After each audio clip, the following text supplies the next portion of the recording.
अपनी मौत का तरीका उसने खुद थाने में लिखकर जमा करवाया था। वो तारीख थी 23 नवंबर साल 2020। जगह थी वसई का मानिकपुर पुलिस स्टेशन। 25 साल की श्रद्धा ने अपने लिव इन पार्टनर का नाम लिखा, उसका पता लिखा और लिखा कि वो जान से मारकर उसे टुकड़ों में काटकर फेंक देने की धमकी देता है। पर अफसोस की उस चिट्ठी पर कभी कोई एफआईआर दर्ज नहीं हुई। वो फाइल बंद हो गई और करीब 1.5 साल के बाद 18 मई साल 2022 को दिल्ली के छतरपुर में एक किराए के फ्लैट में ठीक वही हुआ जो उस कागज पर उस रोज श्रद्धा ने लिखा था। ये किसी फिल्म को लेकर बनाई जा रही कहानी नहीं है। ये वो सच है जो दिल्ली पुलिस ने अदालत के सामने रखा। 2 साल बाद एक पत्रकार ने महाराष्ट्र के उस वक्त के गृह मंत्री देवेंद्र फडणवीस से पूछा कि क्या कार्रवाई हुई होती तो श्रद्धा की जान बच सकती थी, और उन्होंने कैमरे पर माना कि हां, शायद बच सकती थी। उधर 18 मई के बाद वो 18 दिन आते हैं जिसका ब्यौरा चार्जशीट में दर्ज है, और उन 18 दिनों में एक बार भी एक आदमी को भी कुछ अजीब नहीं लगता। ना पड़ोसियों को, ना दुकानदार को, ना मकान मालिक को, और उसके बाद भी पूरे 6 महीने तक किसी को पता नहीं चला कि श्रद्धा जिंदा भी है या नहीं। अब आप इसे अपने घर पर रखकर देखिए। आपके घर की कोई लड़की थाने में जाकर लिखे कि मुझे मारने की धमकी मिल रही है और वो कागज फाइल में चला जाए, तो उस कागज की कीमत क्या बची? सरकारी आंकड़े कहते हैं कि 2023 में महिलाओं के खिलाफ अपराध की 4,48,000 शिकायतें दर्ज हुई, यानी हर घंटे करीब 50, और ऐसे 10 में से 9 मामले अदालत में आज भी लटके हैं। तो असली सवाल यह नहीं है कि श्रद्धा ने शिकायत वापस क्यों ली। असली सवाल यह है कि उस पर एफआईआर दर्ज हुई क्यों नहीं। और दूसरा सवाल यह कि 4 साल बाद आज 2026 में अब तक इस केस का फैसला क्यों नहीं आया। नमस्कार, मैं हूं शुभांकर मिश्रा और 36 टुकड़ों की कहानी है श्रद्धा वॉलकर की। वो कहानी जिसने हिंदुस्तान को हिलाकर रख दिया था। 2026 में इस कहानी के कई नए पहलू हैं और आज ये पूरी कहानी उन नए पहलुओं के साथ हम आपको बताएंगे। इससे पहले कि वीडियो की शुरुआत करें, हमारी गुजारिश है आपसे कि हमारे चैनल से जुड़िएगा बड़ी संख्या में, और संभव हो तो हमारे व्हाट्सएप चैनल को भी सब्सक्राइब कीजिएगा। लिंक हमने डिस्क्रिप्शन में कमेंट सेक्शन में दे रखा है। अब श्रद्धा की कहानी को समझने के लिए समझना पड़ेगा श्रद्धा अकेली कैसे पड़ी, अपनों से कैसे दूर हुई। तो श्रद्धा 27 साल की लड़की थी, वसई की रहने वाली, कॉल सेंटर में काम करती थी। आफ्ताब भी वसई का था। इन दोनों की मुलाकात एक डेटिंग ऐप पर हुई। बाद में दोनों ने एक ही कॉल सेंटर में काम किया। रिश्ता 2019 के आसपास बना और दोनों लिव इन में रहने लगे, यानी बिना शादी के एक छत के नीचे। घर वाले इस रिश्ते के खिलाफ थे। श्रद्धा के पिता विकास वॉलकर ने बाद में एक मराठी न्यूज चैनल को बताया कि वो एक बार आफ्ताब के घर बात करने गए थे। वहां उनकी बेइज्जती हुई और दोबारा न आने की चेतावनी दी गई। उन्होंने ये भी कहा कि उन्हें यह तक नहीं पता था कि उनकी बेटी दिल्ली चली गई है। ये बात तो गुमशुदगी की शिकायत दर्ज कराने के बाद पता चला। घर से जितनी दूरी बढ़ी, रिश्ते की पकड़ उतनी मजबूत होती गई।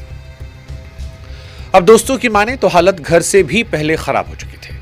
श्रद्धा के कॉलेज के दोस्त रजत शुक्ला एक चैनल को बताते हैं कि 2021 में श्रद्धा ने अपनी सहेली को बताया था कि आफ्ताब ने उसकी पीठ पर सिगरेट जलाया था।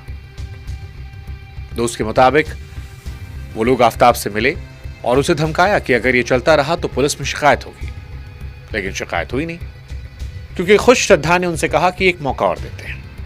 हालांकि आरोप है, अदालत में इसकी जांच चल रही है। पर घरेलू हिंसा के मामलों में इसे पहचानने वाला एक पैटर्न कहते हैं। पहले परिवार छूटता है, फिर दोस्त छूटते हैं और आखिर में वो इंसान अकेला बचता है जिससे खतरा है। दोस्तों ने धमकाया था, श्रद्धा ने रोका, परिवार पहले अलग हो चुका था, और फिर उस श्रद्धा ने थाने में लिखा था कि मुझे काट कर मार डालेगा।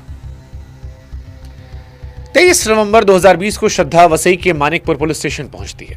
जो शिकायत उन्होंने लिखकर दी उसमें नाम, उम्र, आफ्ताब का नाम, पता तक दर्ज था।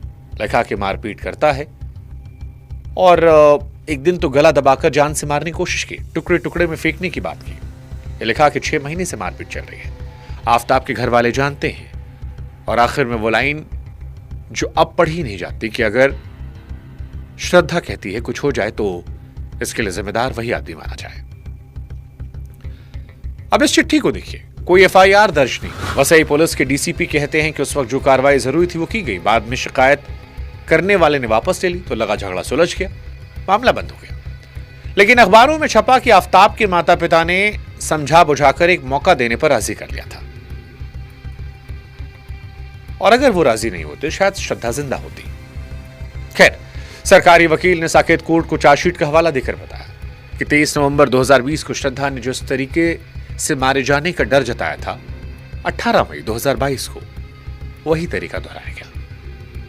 पर एक कानूनी बात समझे बिना यह बहस अधूरी लगेगी। जान लेने की कोशिश का आरोप संगीन धाराओं का मामला बनता, उसमें एफआईआर दर्ज करना पुलिस की मर्जी पर नहीं छोड़ा गया है।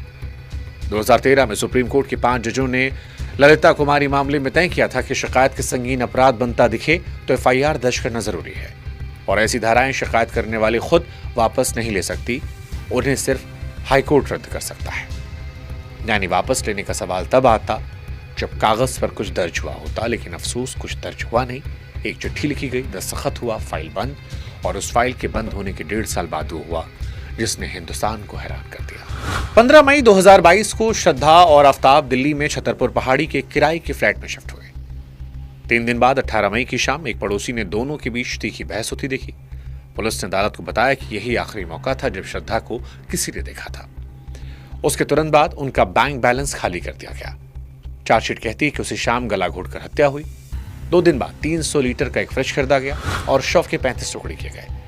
उसके बाद करीब 18 दिन तक रोज रात को एक हिस्सा छतरपुर और महरौली के जंगली इलाकों में ठिकाने लगाया गया। यह आरोप है, अदालत में साबित होना बाकी है। पर इस हिस्से की सबसे डरावनी बात वो नहीं है जो हुआ। सबसे डरावनी बात यह है कि बाहर से सब नॉर्मल दिख रहा था। दुकानदारों को कुछ अजीब नहीं लग रहा था, पड़ोसियों को कुछ अजीब नहीं लग रहा था। दिल्ली में जिस दोस्त की मदद से फ्लैट मिला था उसने बताया कि श्रद्धा झगड़ा करके चली गई और उसने भी दोबारा नहीं पूछा। श्रद्धा के आखिरी इंस्टाग्राम पोस्ट 11 मई को आई थी। 31 मई को उनके फोन से उनके दोस्त लक्ष्मण के मैसेज का जवाब भी गया था।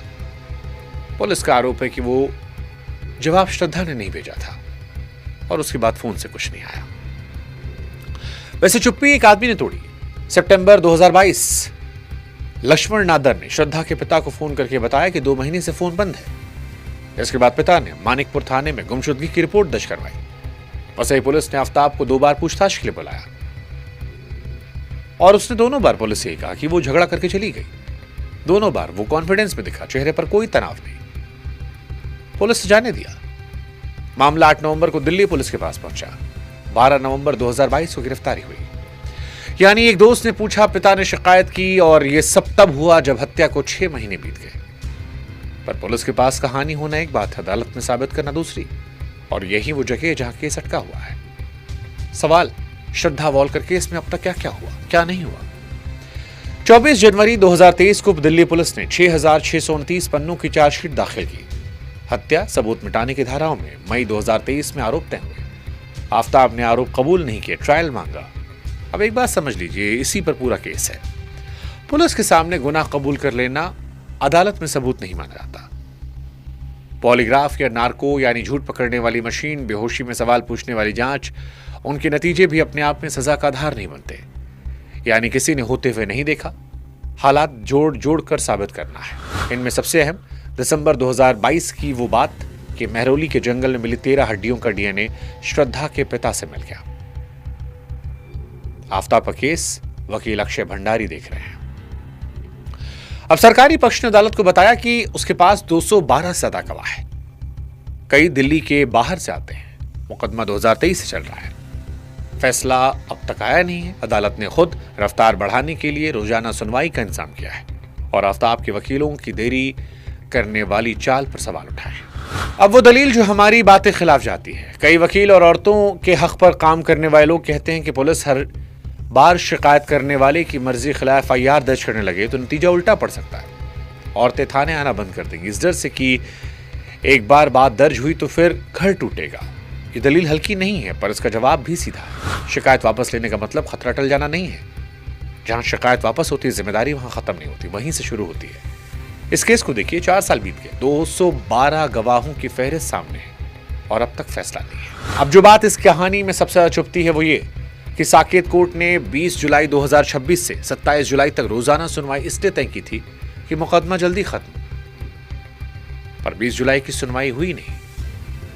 वजह यह थी कि दोपहर 2 बजे से शाम 5 बजे तक तिहाड़ में इग्नू केंद्र में आफ्ताब की एमए की सोशियोलॉजी की आखिरी परीक्षा थी और अदालत ने उसे पेशी में छूट देकर तारीख आगे बढ़ाई। उसी 20 जुलाई तक एक और चीज वैसी हुई। श्रद्धा का शव अभी भी उनके परिवार को सौंपा नहीं गया क्योंकि मुकदमा चलने तक वो सबूत है। हत्या को 4 साल हो गए हैं और श्रद्धा का अंतिम संस्कार आज तक नहीं हुआ। एक आदमी जेल में अपनी डिग्री पूरी कर रहा है, एक परिवार 4 साल से अपनी बेटी की चिता का इंतजार कर रहा है, और इन सब के बीच में श्रद्धा